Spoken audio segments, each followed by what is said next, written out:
Hey, welcome back everybody. Thank you so much for dropping by. And today, protein part 2. What we're going to talk about is quantity of protein. A lot of people ask me, Jean, I need to know, am I eating enough protein for the day? You know, for the size and, the type of exercise that I'm doing. How do I know? How do I calculate? I saw your first video on complete protein. I understand it. Now it's just to know, am I having enough for the day? Can you help me out? Well, yeah, no problem. It's quite easy, in fact. But before we start, just make sure you subscribe. This will help this channel, and YouTube will make it more visible, making it helping out others at the same time. And just make sure you hit that thumbs up, that helps me, and the bell at the same time, which when I will continue part 3, part 4, there's probably 10 parts and more on protein moving forward. This will advise you every time I'm posting a new video. All right, without any ado, let's move forward. But before, in my book, which I'll have the link below, you'll find 4 or 5 of all type of food charts, from nuts, veggies, and different meats with different amounts of protein in them to facilitate your protein intake. So at least you'll know where you're going. No, I haven't divided if it's a complete or not protein, but in that video, the first one, protein part 1, very easy. There's so little in the veggies world. And in the animal world, well, everything is complete. So hope that helps. Yeah, it's free right now, so benefit of it. So what's the right amount of protein to eat every day? Typically, it depends on 2 factors. It depends on your weight and the type of activities or exercise you do. You remember this chart? Let me post it down here. Let's take a woman, 5'5", 5'7", in the average healthy size, about 120 pounds. I'm talking pounds because we're in Canada, but we'll have to transfer it to kilograms, but 120 pounds. And she's moderately active. Okay? But World Health Organization agrees on a person that is from sedentary to moderately active to active. The range of protein varies from 0.8 to 1.2 grams per 1 kilogram of the mass of your weight. So you know what? To make it simple to understand, let's take right in between 0.8 and 1.2. Let's take 1 gram per kilogram.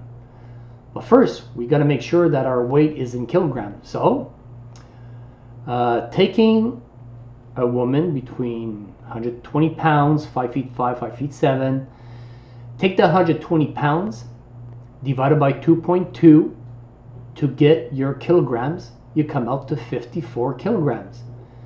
So 54 kilograms, if 1 gram per kilogram, 54 grams of complete protein that you require to take in your food every day. Now, for me, I'm 180 divided by 2.2, that gives me 82 kilograms. Yeah, I would probably require 82 grams of protein, right? But many university studies and the World Health Organization agrees that over 50 you should consider at least going to 1.2, because some bodies over 50 have lower assimilation of protein.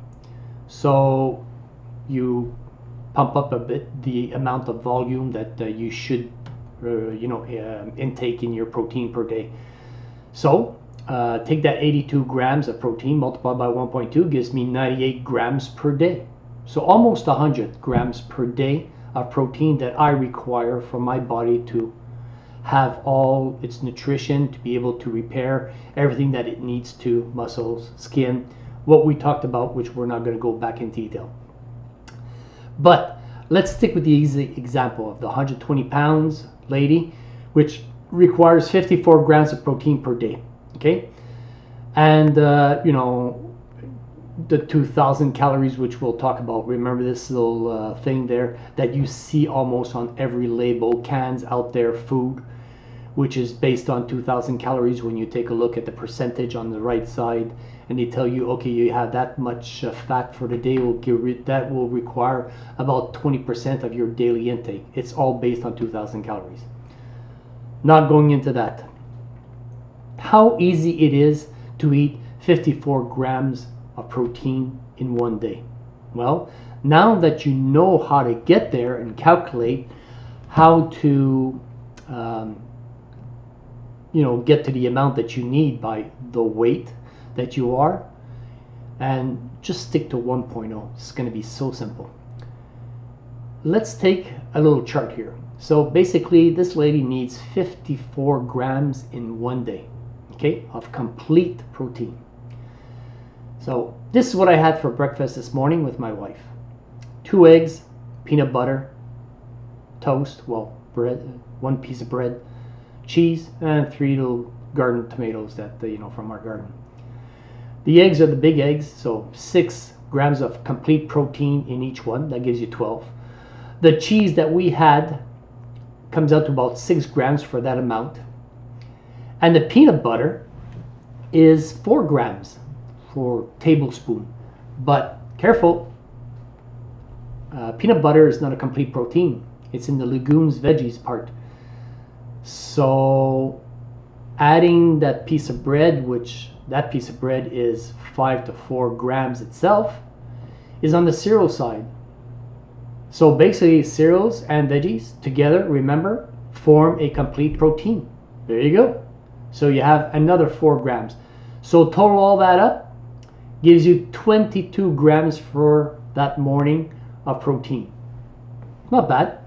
Moving forward, if we have dinner, we go out, have a chicken breast, which is usually about 28 grams for a chicken breast, a normal size chicken breast, and all the veggies around it comes out to about 2 grams of complete protein. So you have 30 grams of complete protein in that dish. So you're up to already 52 grams, and you haven't even eaten well, your dinner yet. This was just lunch. Let's say you're almost done for the day in the protein that you have. Let's say you get a little hungry around 3:30, grab a snack. You bring some yogurt, have some chia seeds in there, add some nuts, brings you up to about 20 to 25 grams of a complete protein, which brings you on that day right now, just for that snack at 3:30, because you got a craving, you have 77 grams of protein, of complete protein, and you haven't even eaten your dinner yet. So let's take a look at something easy to digest at night, which, you know, we do pretty often, me and my wife. Let's say we set up a poke bowl. You could see her bowl on the left hand side's got a little bit less, mine has a little bit more. But we have some tuna in there, just a small portion. We have some tofu, nuts, and we have quinoa at the bottom. This whole dish by itself is about 30 grams of protein, and I mean complete protein. Okay? That brings you up to 107 grams of complete protein for your day. I haven't even counted if you drank a glass of milk, or you're going to have a snack later at night, or you're going to eat something else. Right now, at this point in time, that lady, okay, has 107 grams of protein for that day. The average person in North America eats way over 100 grams of protein every day. Now for some, it's important, yeah. But in this case, this lady only needs 54 grams per day. The protein intake would be almost 2 grams per kilogram per day. That is only what high-end athlete goes for in a day. But they work out from 4 to 6 to almost 8 hours per day. You don't do that. You know, it's like what I always say, we're the common healthy people who are looking just to stay healthy. We don't need 2 grams per day. Now, this way of eating without any space for milk, dessert, to maintain a complete protein, I need 98 grams. So basically, this diet is perfect for me. For her, not really. So you understand that when you start hearing, I take 2, I take 2.5, I take 3 grams of protein per kilogram per day, you understand when manufacturers push this on you, it's basically trying to sell you more supplements because you don't need that much. You ask any, and I mean any experts, anything over 1.2 that goes to 2, 2.5, 3 and up is basically for high-end athletes, not for us. Look at it this way. 1 gram, only 1 gram of protein is equal to 4 calories. So if we take the example above, 54 grams multiplied by 4 calories, that's 216 calories extra for that lady, because we were at 107. We were missing like 1 gram to get at 108. So basically the example above of what she ate double. So she ate about 216 calories. What happens to this 216 calories? Well, the body will see if it needs to use them. If not, it'll store them as fat. Most of some amino acids your body will try to eliminate. But still, that's excess calories, which you don't need, excess protein, which this all can lead to weight gain over time. So, quick stupid calculation, 216 calories extra multiplied by 365 days comes out to 78,840 extra calories. Divide that by 4,000, which 4,000 is about 1 pound. Gives you about 20 pounds of extra weight in that year. It adds up. You know, at the end of the year, you go, oh my God, I took like 20 pounds. I've been eating nice, and you know, I haven't had dessert or anything like that. All depends. Again, it depends on a lot of factors. Because just to remember, complete protein, just make sure that you well balance and intake a full protein before we move that on. So important for your muscles and bones. Last but not least, let's take a quick look at details in calories. Let's say this lady needs 2,000 calories per day. So obviously, if she needs only 54 grams of protein for that day to be at 1, that's 216 calories. So she's still missing what? 1,784 calories. Okay, if we take 2,000 minus 216, remember this? So we ate the protein part, now the fat and carbohydrates, and let's not forget the fibers.